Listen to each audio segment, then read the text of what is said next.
It has been almost 20 years since the very first live-action Transformers movie came out back in 2007. And for better or for worse, it has changed the entire Transformers franchise. A series that pretty much was on its last legs back before those movies came out, and therefore the Bayverse film revitalized the franchise, so to speak. And while yes, the quality of the films has gotten lower and lower as the years went on, we have had standout ones that sort of break the mold, like Bumblebee and Rise of the Beast to a degree. But I'm happy to say that with the release of Transformers 1, we have finally achieved peak. This is, without a doubt, the best Transformers movie of all time.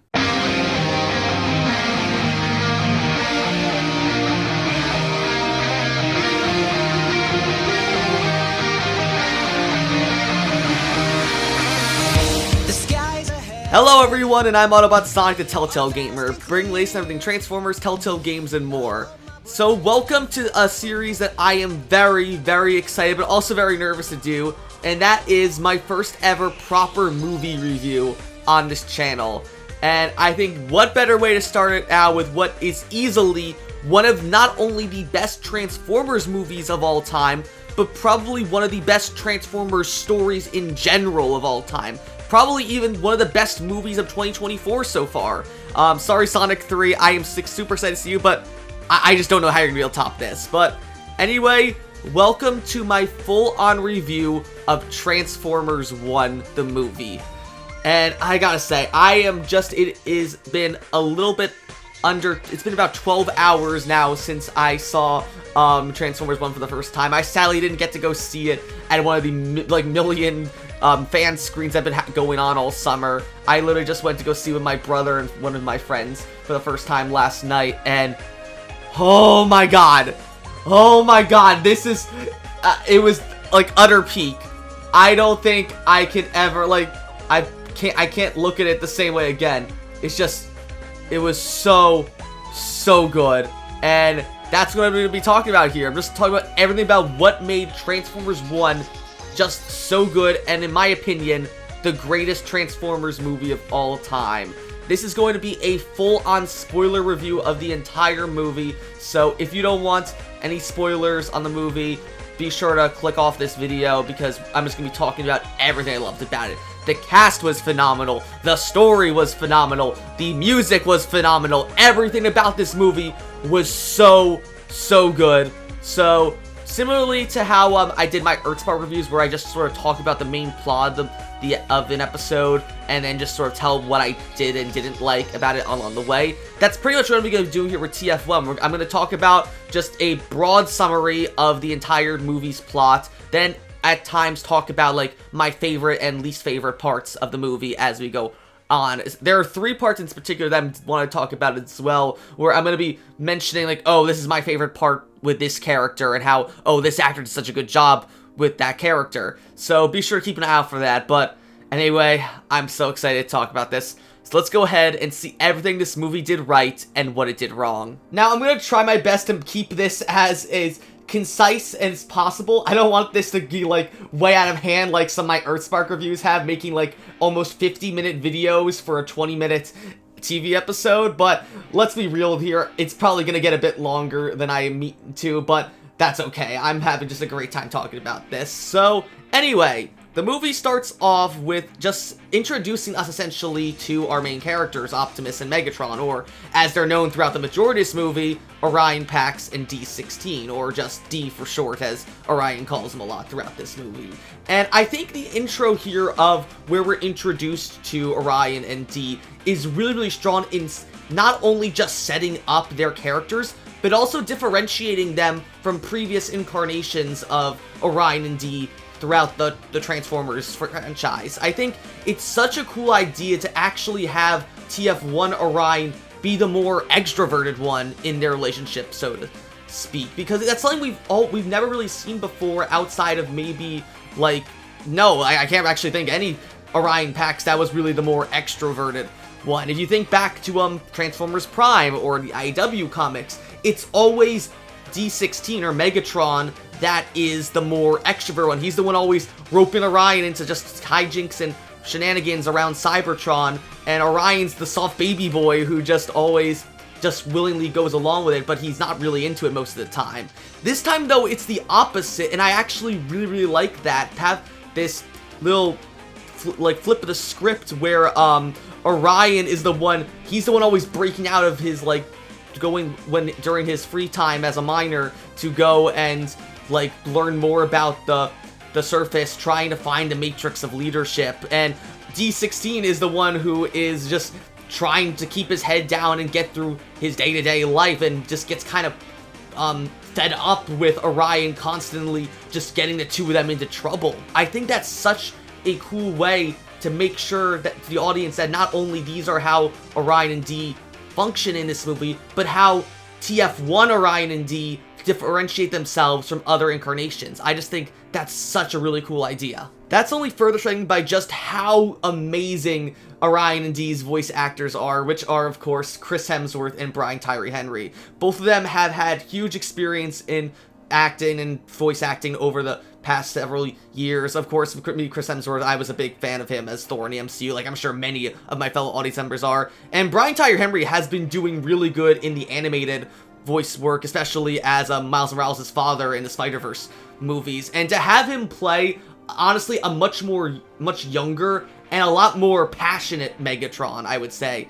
It's really cool to have him play D16 like this. He's honestly, as much as I love Chris Hemsworth, and I think he does a great job as Orion, he's honestly on par with Alan Tudyk and David Kaye as probably the best Optimus besides Peter Cullen himself.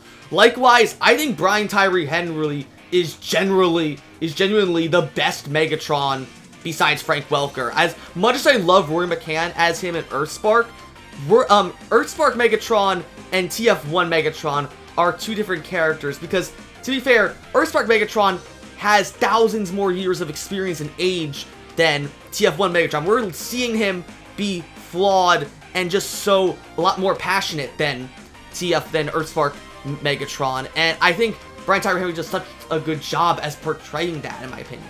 So, of course, after a few little hijinks with Orion and D16, especially that whole big race scene, which I think is a really good set piece for the movie, we get introduced to essentially who is our main bad guy in TF1, and that is Sentinel Prime, my beloved. Oh my god.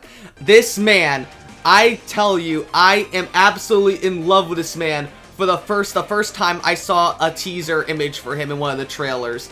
TF1 Sentinel Prime is without a doubt the best version of the character across the entire Transformers franchise. And now, I've never been, I think Sentinel Prime's an interesting character, but I never really loved him.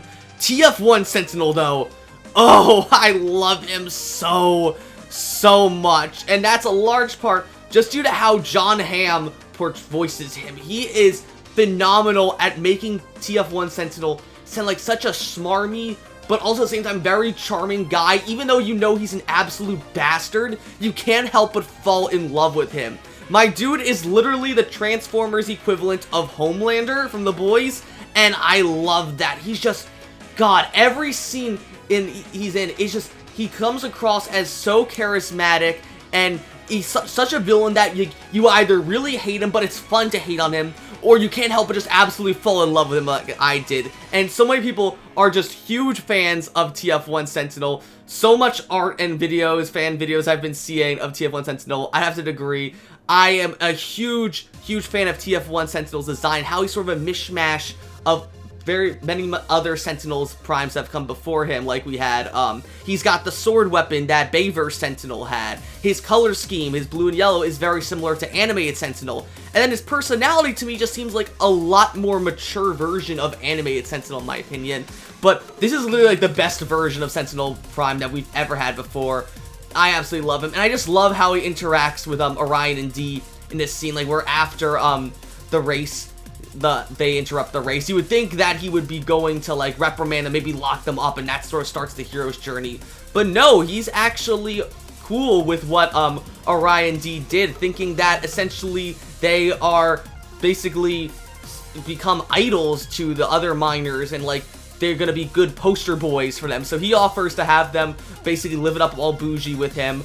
But it's actually Darkwing who sets Orion D up on their little hero's journey throughout this movie. And it's just something hilarious that Darkwing's little pettiness towards Orion D from the beginning of this movie is pretty much what sets everything in motion. If it wasn't for Darkwing, I'd argue TF1 wouldn't have happened, because Orion D probably would have just stuck around Sentinel, maybe lulled into his lies and all that. I don't think it would have happened, but it's just funny to think about that this all happened because of Darkwing. So thanks for that, bud. Really appreciate you for that. So once Orion and D are thrown into the deeper sub-levels of the Iacon mines by Darkwing, we get introduced to our next big main character in the movie, and arguably, in my opinion, the weakest character in the movie, and that is Bumblebee, aka B-127. And I think Bumblebee is a fun character, don't get me wrong. Of course, he's the comic relief character. You gotta have that in your kids' movie, and I think his jokes are very funny. I think Keegan-Michael Key does a great job of playing Bumblebee.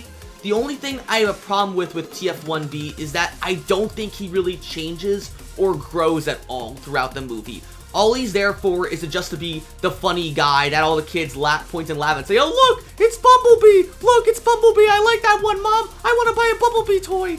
That's exactly how I felt when seeing him. Like, honestly, I think the only reason why he was named Bumblebee, or why they chose to make him Bumblebee, is because of how recognizable Bumblebee as a character is.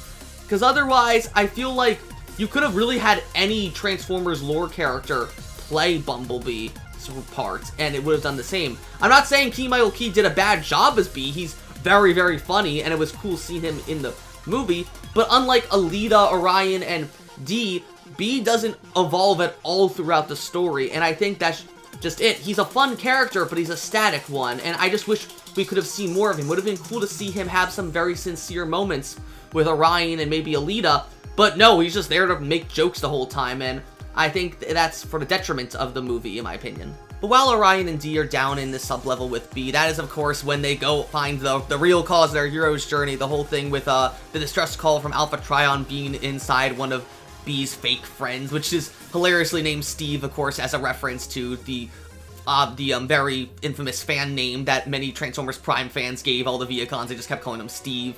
So, of course, the three of them go out on their journey to the surface now to go and try and save Alpha Trion, believing that he might know where the Matrix leadership is and therefore can help out Sentinel.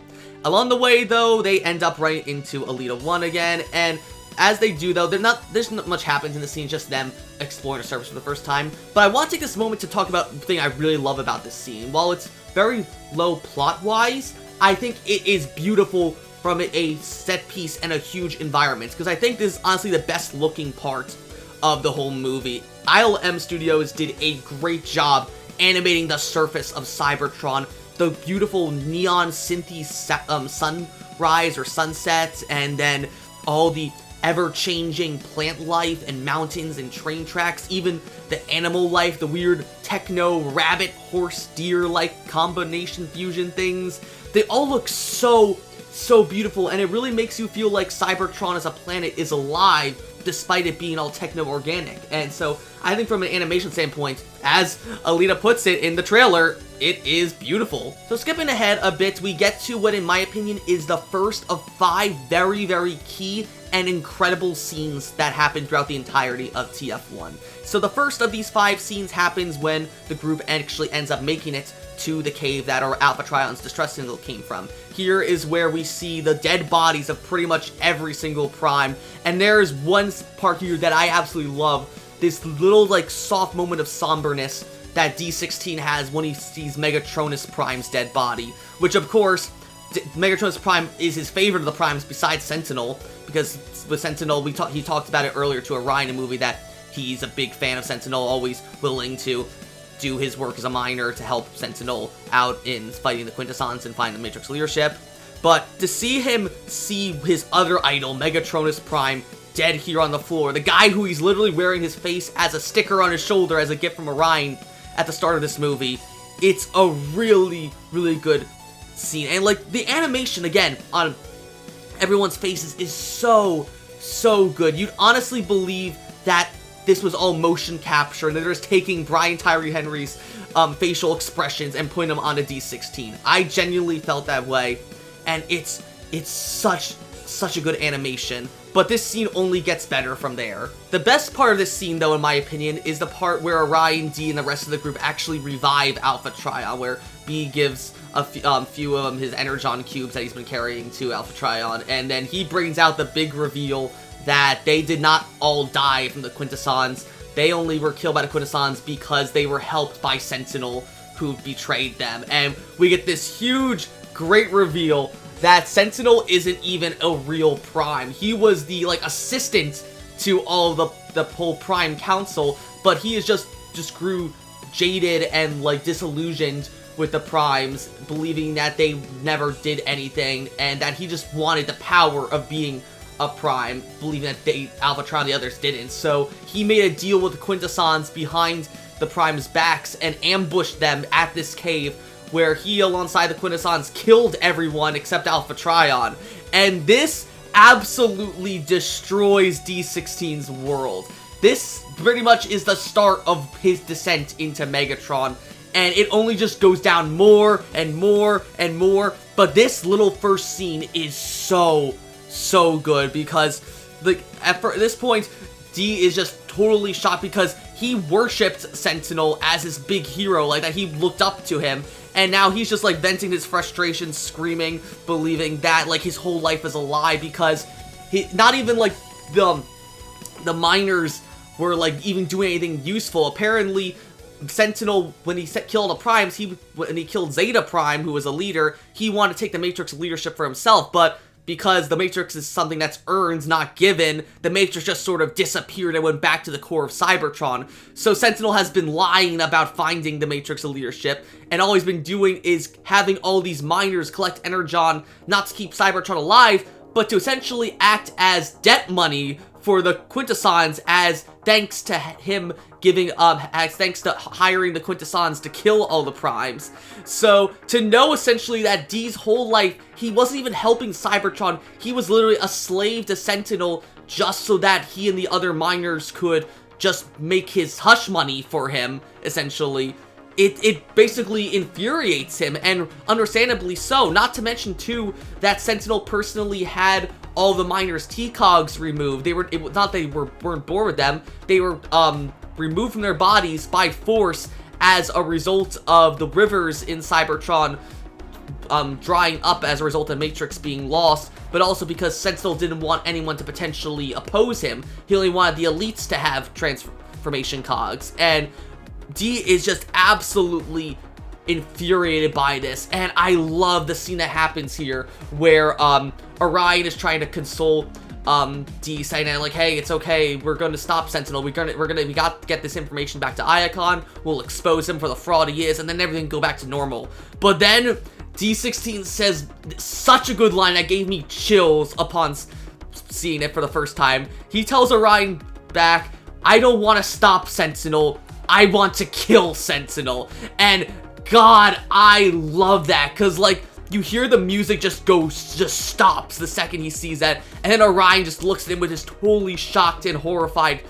face. It's just, oh my God. And that is only the first of 5 big scenes in this movie that I absolutely loved. And we're gonna go ahead and head over to the second scene now, though, because it's just, this movie is just a roller coaster of so many good scenes back to back to back. But anyway, to make a long story short, Alpha Trion then gives the group T-Cogs from all the dead Primes, so therefore they can transform, and tasks them with getting back to Iacon and informing the public about Sentinel's betrayal and the fraud that he is. Just as Sentinel's forces actually come in to try and kill them all, Alpha Trion, though, is able to hold them off and to let Orion, D, and the others escape. And then that leads us to another scene that I really liked with, I'm gonna call this is scene number 2, essentially. So in this scene, we have, it's just mostly a standard action scene where we have all the group learning how to transform for the first time to some humorous effects. I love the one part where when D is trying to run down the cliff and his leg turns into his fusion cannon, or the cannon in his tank alt mode, so he's just got a peg leg trying to hobble down the mountain. I love that. But the best part happens at the very end of this scene, where once they all finally figure out how to transform properly. In the process, though, D actually ends up killing one of Sentinel's soldiers, and while everyone else is just relieved to be alive, D is actually laughing and, like, seems to be really enjoying himself. It's almost like he's pretty much drunk on the power that he got from getting a T-Cog for the first time.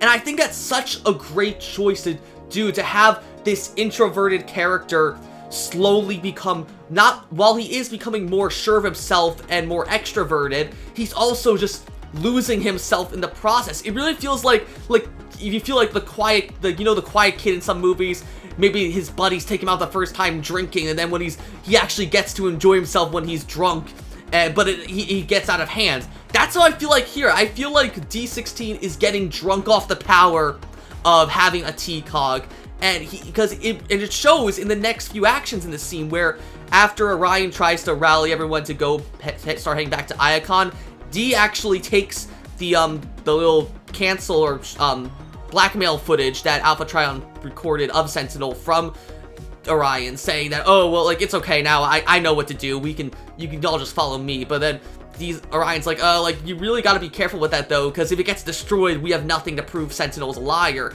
And then I just love how angry D gets at Orion here, saying that, like, oh, this is all your fault anyway, we wouldn't be in this mess if you had to just constantly put us in danger. So if anything, I'm always saving you, so why don't we make me the leader instead? And I just love this. And he literally goes in further, saying that, like, we're doing things my way now, and if you don't like that, take a hike, essentially.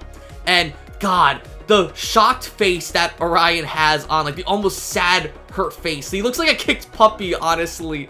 And oh my God, I love the facial animations. And again, further showing D16's descent into Megatron here in such a beautiful way. So now we're gonna jump into the third big scene of Transformers 1, in my opinion, and that is the introduction of Starscream and the rest of the Cybertronian High Guard. So this scene starts with Orion and the rest of his group ending up actually getting, like, knocked out and kidnapped by Starscream, believing them to be spies of Sentinel. And that's essentially where B actually gives a little bit of a lore dump to Orion and everyone else, explaining who Starscream is, claiming that he's big fans of Starscream, Shockwave, and Soundwave. Now, I understand, like, Shockwave and Soundwave's characters aren't really big. They're pretty much just glorified cameos here. They get a few lines and a few cool action scenes, but pretty much their point in TF1 is just to be there to sell toys, which, of course, Transformers being a toy franchise, I can forgive that, especially considering two kids I literally was in the theater with seeing TF1, when literally the second they all popped up, they were like, oh, it's Starscream, it's Soundwave, it's Shockwave, I know those guys, I got toys of them. It's cute, though. I'm not saying that's, like, a bad thing. But anyway, B explains to Orion and everyone else that they were, like, Sentinel's personal guard and the rest of the Primes as well when they were also alive. And of course, because of this, Orion tries to bargain with Starscream, saying that they're all on the same side, because earlier Starscream had mentioned that they had all become aware of Sentinel's betrayal and tried to fight back against him, but his forces banished them from Iacon. So Orion tries to, like, make peace with them, saying that that he'd be willing to work with Starscream, that all of them can go back to Iacon and expose Sentinel. But at this point, though, D16, of course, he's always got to be, he's on his power trip now after getting this T-Cog, and he is just not at all impressed with Starscream as a leader. And I think that's so fitting to show now, even, like, on their first meeting, D16 and Starscream, like, their rivalry and hatred for each other is already starting to build here. And again, that's also due part of how well Steve Buscemi voices Starscream in this. His Starscream voice sounds like a much more mature Starscream, almost on the same vein as, it reminds me of Steve Bloom's performance as Starscream in Transformers Prime and Earthspark, but also as, I can't remember his name for the life of me, but the guy who voiced Starscream in Transformers Armada. It sounds like a nice mix of his Armada voice and then Steve Bloom's Prime and Earthspark Starscream voice, and I love that. It's got the deep, gravelly tones of Prime and Earthspark Starscream, but at the same time still has a bit of his high-pitched ness. That's part of, like, I'm gonna go off on a tangent here, but it's also kind of why I would love to see at one point Damon Mills, the voice of Frieza in the Dragon Ball series. I would love to see him voice Starscream at some point, because I think his Frieza voice would be perfect for Starscream. Anyway, though, D just tries to actually walk away from everyone, saying that, oh, that he thinks Starscream is a leader as a joke, and because all he's doing is just hiding here for years, not actually doing anything to attack Sentinel. And then he tries to rally all the Cybertronian High Guard around him instead, saying that if he was leader, he would have them all march straight to Iacon and kill Sentinel personally. And though for a moment though, you would think that Starscream was actually like would be infuriated or angry the fact that his leadership is being challenged. But as he gets off his throne and actually walks towards D, he actually has like a small smile on his face, almost like he wants to see D lose like his cool against him. And God, like, so the two of them just keep arguing more and more, with Starscream pushing D's buttons a few times. But then there's this really, really good scene where the argument finally explodes into this one bit where D is just had enough of him. And there's this one point where, I don't know why, but they have, like, D lick his teeth, like, in this scene. And God, like, it's so weird because we've never really seen Transformers characters have proper tongues in canon, unless you're on that side of the Transformers fandom. If you know, you know. But man, this is the way, like, they animated D running his tongue over his teeth. Oh, it makes him come across as so deranged. I love it.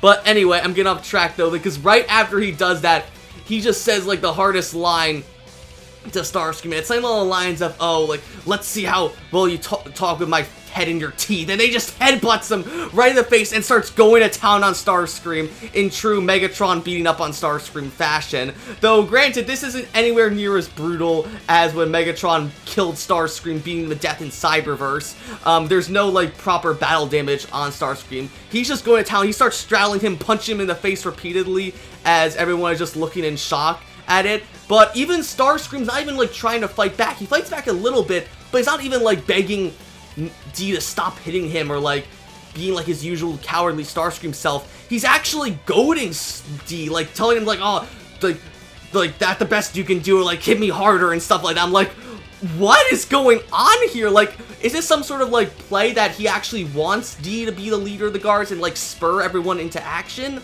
Or is Starscream a secret masochist that just gets off to D beating him? I don't know, but it's a very, very impactful scene. Then it just ends with D strangling Starscream, like, as he's trying to choke him out, and then, like, his anger causes him to actually form his fusion cannon on his arm. Looks like he's threatening to shoot off his head. And finally, that's what gets Orion to stop D, like, begging him not to kill Starscream because they're all on the same side. So D, like, snaps out of it at that point, letting Starscream go. But he still has that more authoritative tone in his voice now that he didn't have at the start of it, where he rallies the rest of Cybertronian High Guard, saying that they're all gonna go ahead and battle and take the fight to Sentinel, expose him, and then kill him, essentially. Even though, again, Orion doesn't really want that, but before he can argue any further, that's when Sentinel's own personal guard, led by Arachnid, come in and take everyone out. They kidnap D, Starscream, and B, and that just leaves Orion and Alita in the rubble with all the other rest of the Cybertronian High Guard. I also totally forgot to mention this about Starscream, but the only other con I have with this movie, really, is the fact that just like how I feel like Bumblebee isn't really a real character, I think Starscream, on the other hand, is a character, but I just don't think he's utilized enough, essentially. This one scene with him challenging D, trying to get him to assert himself, this is really the only big thing Starscream does in the entire movie. After this, he just goes back to being sort of like a glorified cameo character with Soundwave and Shockwave. And I think that's a big disservice because Steve Buscemi did such a good job as Starscream, and I would have loved to see if Orion was kind of like the angel on D16's shoulder. I would have liked to see Starscream be the devil then. He's the one always giving bad ideas to D, trying to, like, seduce him to give into his more angry side and become Megatron, really. But really, this is all he does. He just does this one bit to kind of goad D into fighting him, and he just fades back into the background for the rest of the movie. And I wish that wasn't the case, because I really like TF1 Starscream. I hope that if they make a sequel to TF1, they make Starscream a much bigger character, because I think there's so much more you can do with between him and Megatron's relationship. So now I'm gonna consider this still part of big scene number 3, because it's immediately following the next scene, even though it technically is, like, to me, I consider this really the epilogue of big scene number 3, and so it's pretty much after the big attack by Sentinel's forces, kidnapping D, B, and Starscream. We see Orion and Alita emerge from the rubble, realizing that Sentinel's blackmail data got destroyed in it. So now Orion's all ho-hum, believing that there's nothing they can do to stop Sentinel now. They think that B, D, and Starscream are gonna die because there's no way they can take on Sentinel on their own now, because no one will believe them, and that then he just starts to self-deprecate himself even more, really turning into, like, the more introverted figure that many Transformers fans come to know as Optimus, really. Like, I love how Orion starts to hate on himself here about all the stupid things he does, blaming himself for everything that's happened so far in the movie, that he was one pushing D all the time, and everyone else, he's the one who got Alita fired from her job at the start of this movie, and all that. But then I think what makes this scene so good is how Alita responds here, and it's honestly, I think, Alita's standout scene in this whole movie, and the best part of it, because Scarlett Johansson does phenomenal as Alita here. I genuinely think, like, when I heard that Scarlett Johansson was gonna be voicing Alita 1 in this, I wasn't really the most hopeful for it. But honestly, though, I'd argue now, having seen TF1, she's probably the best voice Alita's ever had, besides Sissy Jones and Earthspark Alita.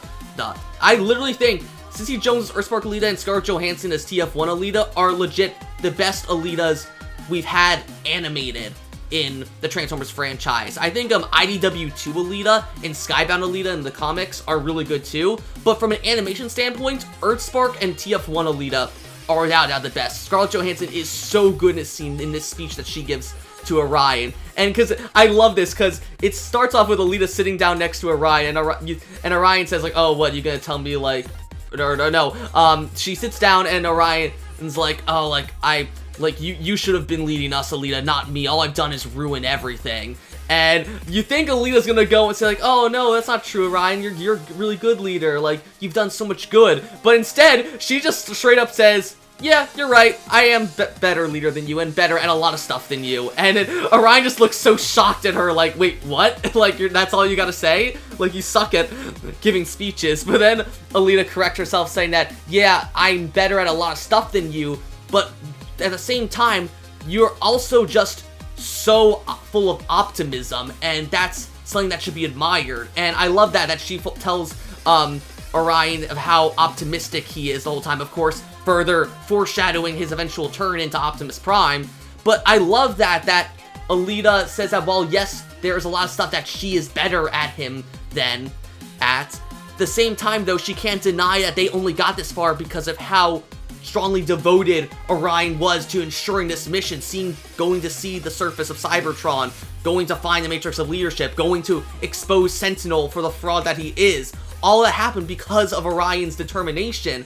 And I think that's, again, honestly, really cool, considering how Transformers Earthspark is sort of tackling that same theme of unwielding determination in the face of, like, almost certain adversity and failure. The fact that Orion is trying to still be positive in such hopeless situations speaks volumes of who Optimus Prime is as a character. That's his thing. He never lets anything get him down. He's always optimistic. My boy is literally on his Naruto arc, essentially.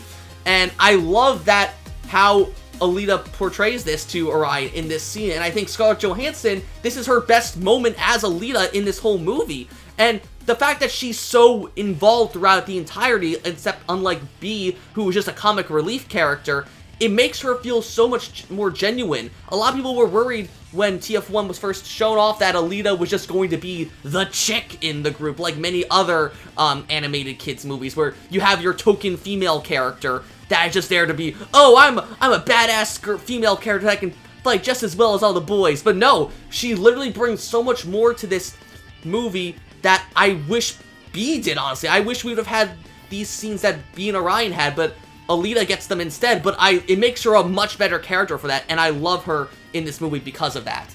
But anyway, with this renewed pep talk from Alita, Orion finally manages to rally the rest of the Cybertronian Guard and decides they're going to go still assault Iacon to save DB and Starscream from Sentinel. After that, now, we finally move on to what I believe is the 4th biggest scene of the 5 big scenes in Transformers 1, and that is this big interrogation torture scene between D16 and Sentinel Prime.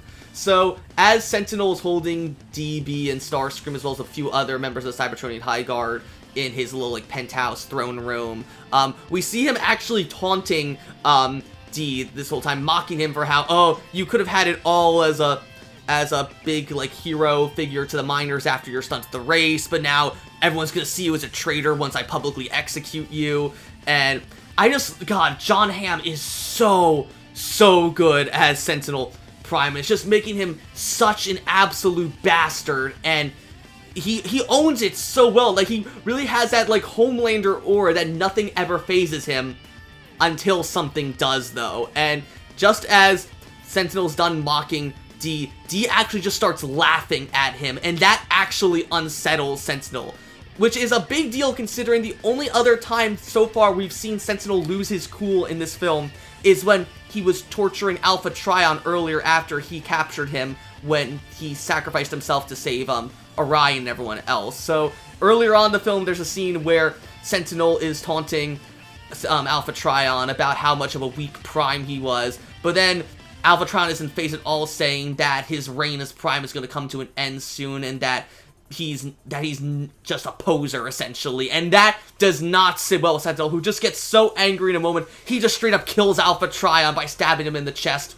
with his sword. And to see that same level of unsettledness brought up by D16, who really, he's a minor.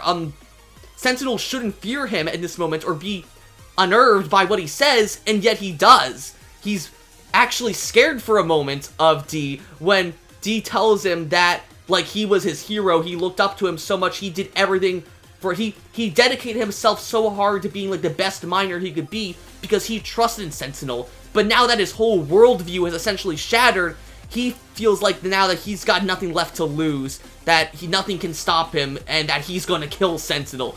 And that just scares Sentinel for a very, very brief moment and causes him to lose his cool and decides to get back at D in a very, very cruel way, where he rips off the Megatronus Prime sticker that Orion gave him to start the movie, mocking how weak Megatronus Prime was. But he says, like, oh, if you worship him so much, let's make it official, shall we? So, and then he grabs, like, I think it's like a jackhammer torture tool or something, and literally has D held down on his back as he, like, carves a really, really, like, poorly made Decepticon insignia into D's chest. And oh my god, people were claiming that originally D was gonna do this to himself as a way to sort of honor Megatronus Prime, but to see it essentially be like a humiliation of torture done by Sentinel to D, it just makes him so much more tragic. And I truly believe it's actually this moment that D16,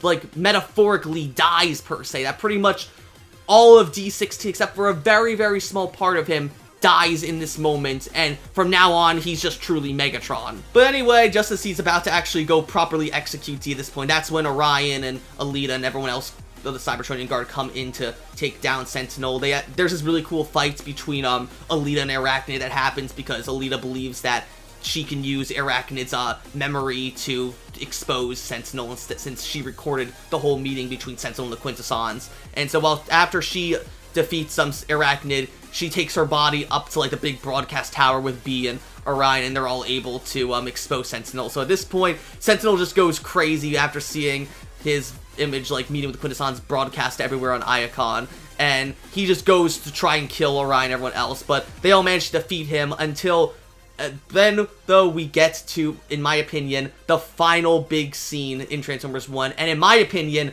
the best scene in the entire movie.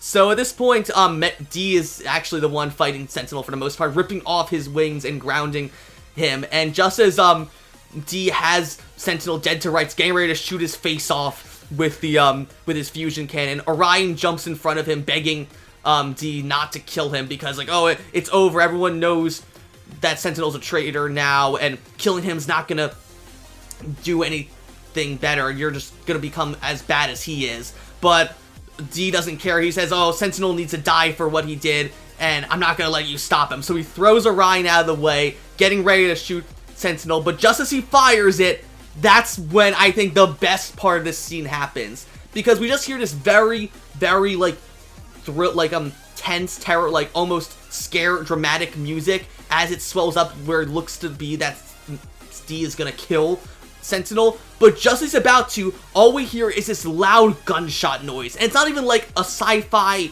like, laser blast noise. It sounds like a literal, like, pistol revolver gunshot as Orion jumps in front of Sentinel and takes the shot from D meant to kill Sentinel. Literally, and it's really brutal too. The shot literally rips off Orion's left arm and half of his face, and then after the gunshot, the music just stops. The whole, like, all the sound in the whole scene actually gets muted as you see Orion's body roll across the floor, about to fall off into the core of Cybertron.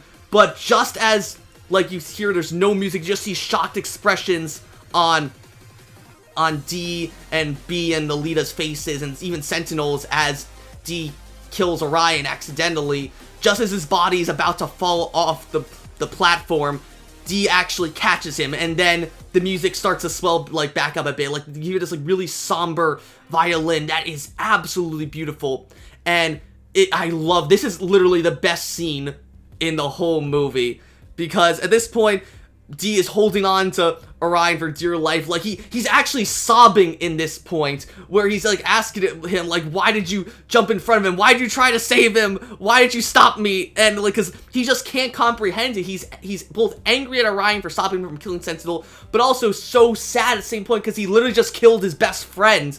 And, oh my god, it's so good. And another thing I want to talk about, though, in this scene is D's eye color. So, of course, for the first half of this film, up until the point where D and everyone else get their T-Cogs, D's eyes are a bright yellow.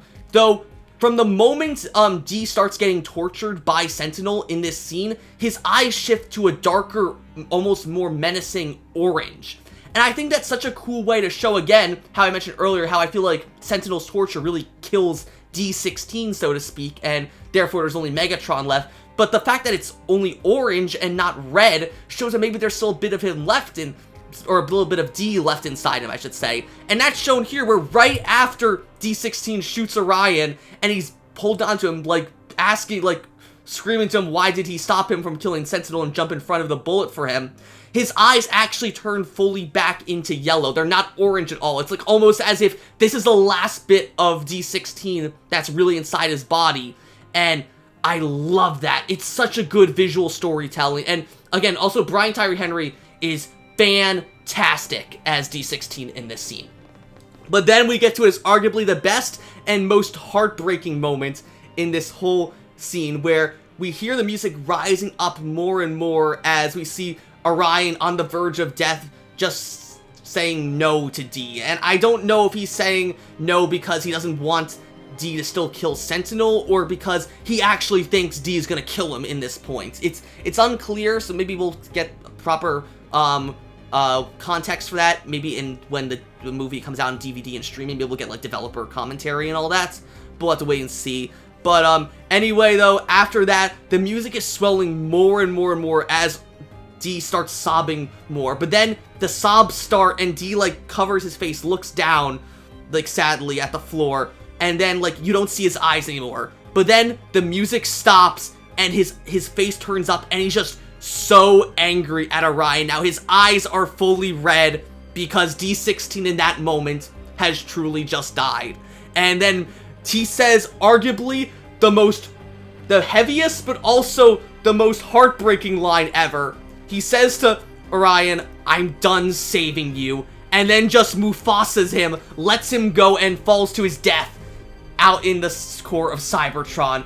And I tell you, the second I saw Megatron's eyes pop up, turn red, and he's just said flat out, "I'm done saving you," that destroyed me.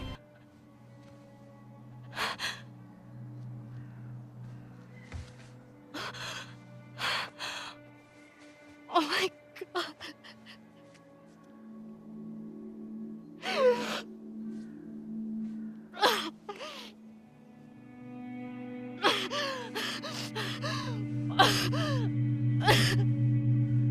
Don't you fucking touch me! And the scene just keeps getting better and better after that, because after, Megatron drops Orion into the core, fully expecting him to die, the music just swells up completely. We get this really dramatic, like, choir chanting, and then it just turns to a very somber violin. As we see, we are literally watching not only the deaths of Orion Pax and D16, both in the literal, in Orion's case, and metaphorical in D's case, we're also seeing at this point the births of Megatron and Optimus Prime. And man, Brian Tyler did such a fantastic job scoring this film. In case you don't know who he is, he previously actually scored the entirety of Transformers Prime about 15 years ago.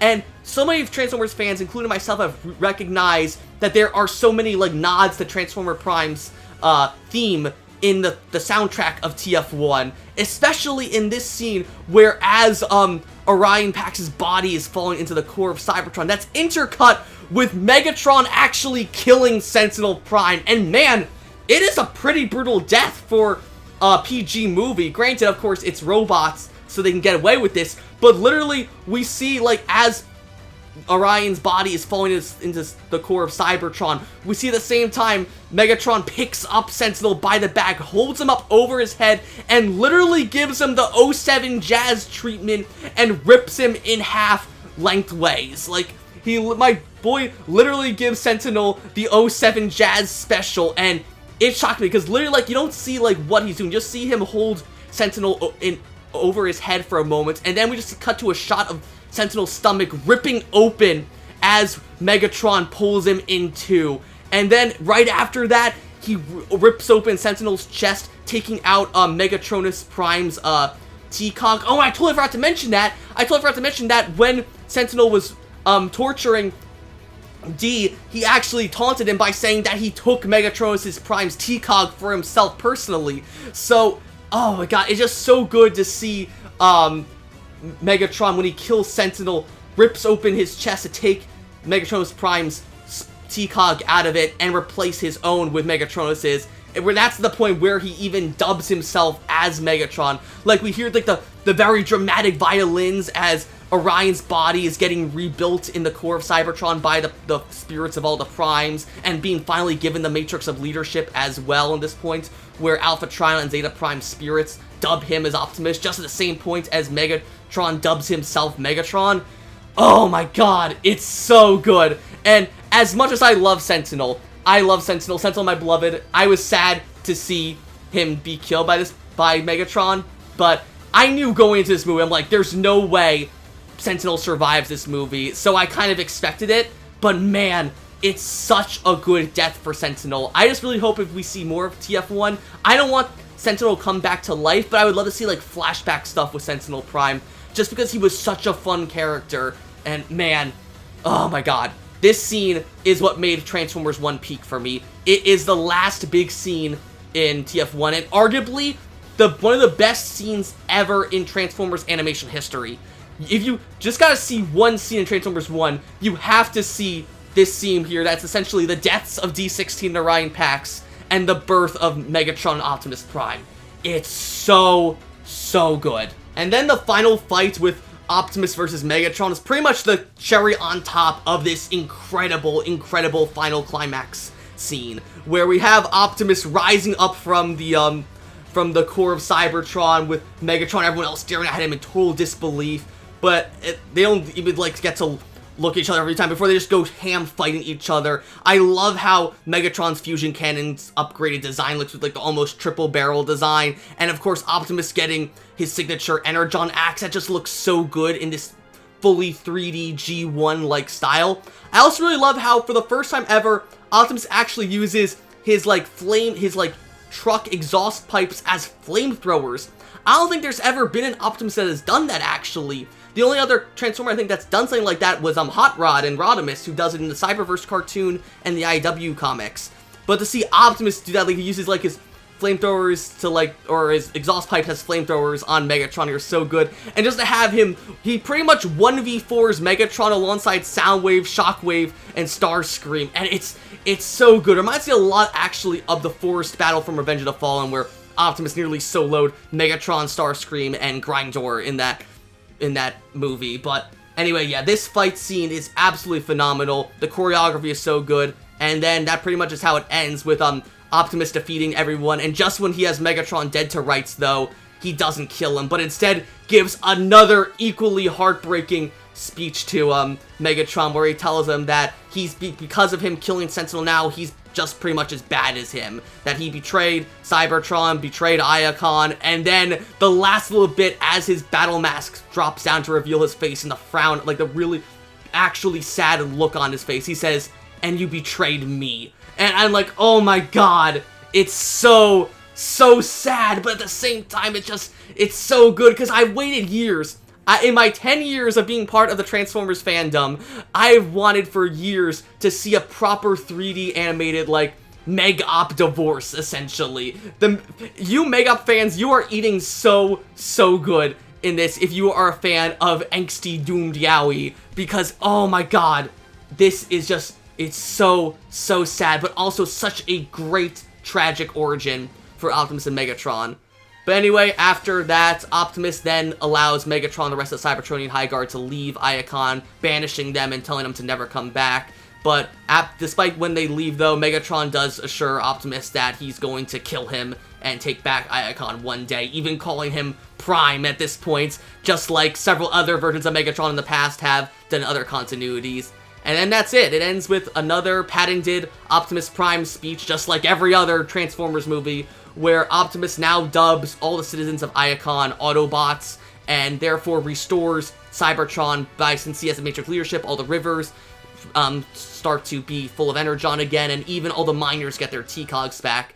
And so he appoints B and Alita as his commanders, and makes a message for the Quintessons, actually warning them to never return to Cybertron because the Autobots will defend it.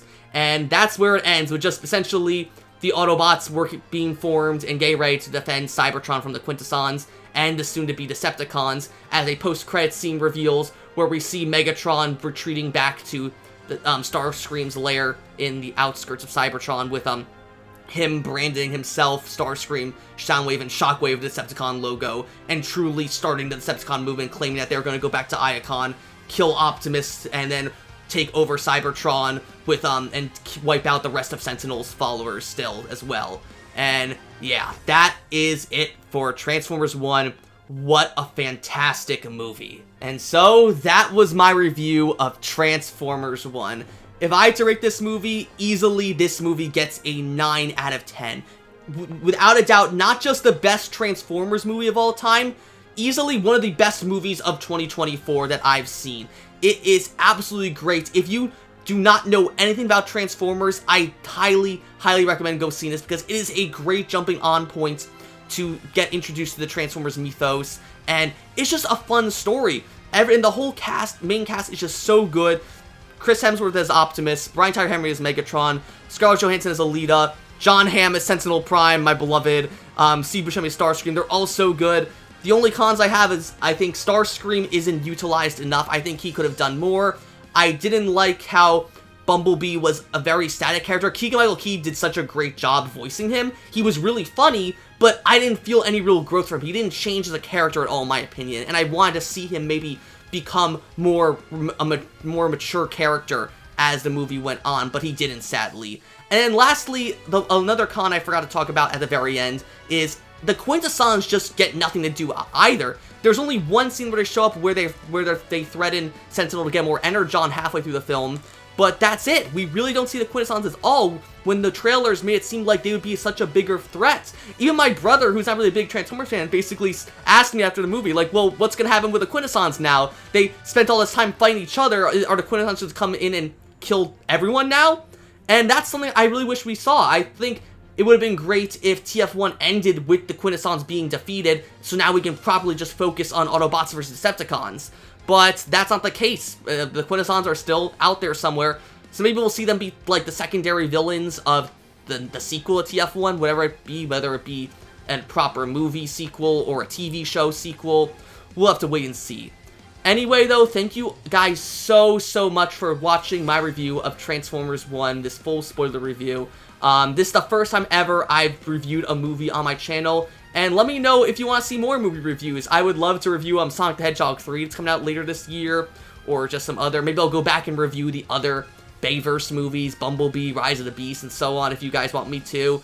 And let me know if you want to see more Transformers 1 content from me, because I would love to see make video essays on Transformers 1 in the same vein as my Earthspark review essay earlier this year. Like, if I would love to see when TF1 comes out properly on streaming and DVD, make like video essays on each of the main characters. Make a video essay on Optimus's journey, one on Megatron, one on Alita, one on Sentinel and Starscream. There's so much. I can already see myself making so much content for TF1, and I hope you guys would like to see that too. But once again, thank you all so much for watching this big review of Transformers 1, and hopefully in the near future we'll be getting news on a proper sequel to TF1, whether that be a new TV show or a movie. We'll have to wait and see. If you like this review, be sure to like, comment, and of course subscribe, and I will see you guys later.